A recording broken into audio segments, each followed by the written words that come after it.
Hello बच्चों, तो चलिए इस प्रश्न को पढ़ते हैं।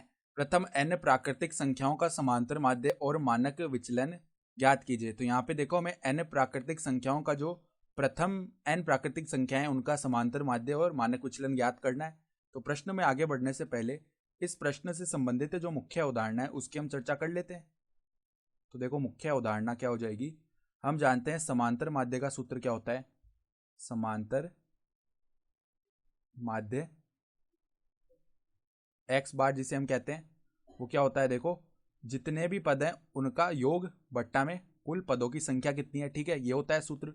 और देखो, जो हमारे पास में मानक विचलन है, मानक विचलन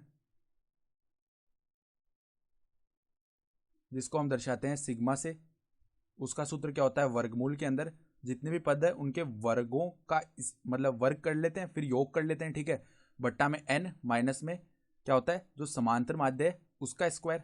ठीक है, ये होते हैं सूत्र। तो अब देखो, जो प्रथम n प्राकृत संख्याएं हैं, ठीक है, उनका योग का सूत्र क्या होता है। देखो, प्रथम n प्राकृतिक संख्याओं संख्याओं का योग बराबर में क्या होता है, n गुणा n प्लस 1/2। ये सूत्र जानते हैं। ठीक है, और प्रथम n प्राकृतिक संख्याओं के वर्गों का योग, प्रथम n प्राकृतिक संख्याओं के वर्गों का योग, इसका सूत्र भी हम जानते हैं क्या होता है। n गुणा में n प्लस 1 गुणा में 2n प्लस 1 बट्टा में 6। ठीक है, तो अब मान रख देते हैं। बस पहले समांतर माध्य निकाल लेंगे तो x बार निकालेंगे। तो देखो, जो योग है वो तो हम जानते हैं कितना होता है, n प्लस 1/2। तो देखो, n प्लस 1/2, और इसके बट्टा में क्या है, n है, तो n यहाँ पे गुणा में है, तो n से n भाग हो गया। तो यहाँ पर देखो, समांतर माध्य क्या है, n प्लस 1/2। ठीक है, फिर देखो, हम जो मानक विचलन है वो निकाल लेते हैं। तो वर्गमूल के अंदर पहले देखो, यहाँ पे जो वर्गों का योग है प्रथम n प्राकृत संख्याओं का, वो क्या आता है, n प्लस 1 गुणा में 2n प्लस 1 बट्टा में 6। ये तो ये तो आ गया सिग्मा एक्स स्क्वायर का मान।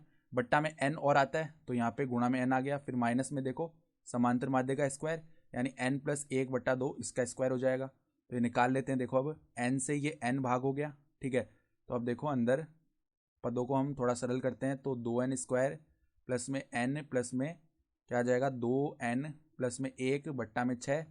माइनस में देखो, यहाँ पे क्या बनेगा हमारे पास, n स्क्वायर प्लस में 1 प्लस में 2n बट्टा में 2 दूनी 4, ये बनेगा। तो अब देखो, लैसा लेते हैं। तो 6 और 4 का लैसा आ जाएगा हमारा 12।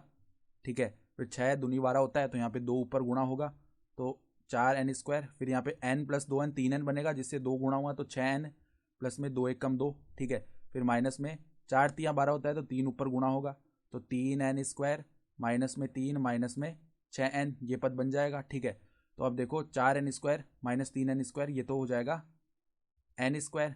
ठीक है, फिर 6n से ये माइनस का 6n शून्य हो गया। फिर 2 माइनस 3 माइनस का 1 बट्टा में 12। तो देखो, जो हमें समांतर माध्य ज्ञात करना था उसका मान तो आ गया n प्लस 1/2, और जो मानक विचलन ज्ञात करना था उसका मान आ गया हमारे पास में n स्क्वायर माइनस 1 बट्टा में 12। ठीक है, और ये जो बट्टा में 12 है ना, ये पूरा है, n स्क्वायर माइनस 1 पूरा बट्टा में 12 है। ठीक है, तो ये आ गया मान। तो आशा करता हूँ कि आपको ये प्रश्न समझ में आया होगा। धन्यवाद।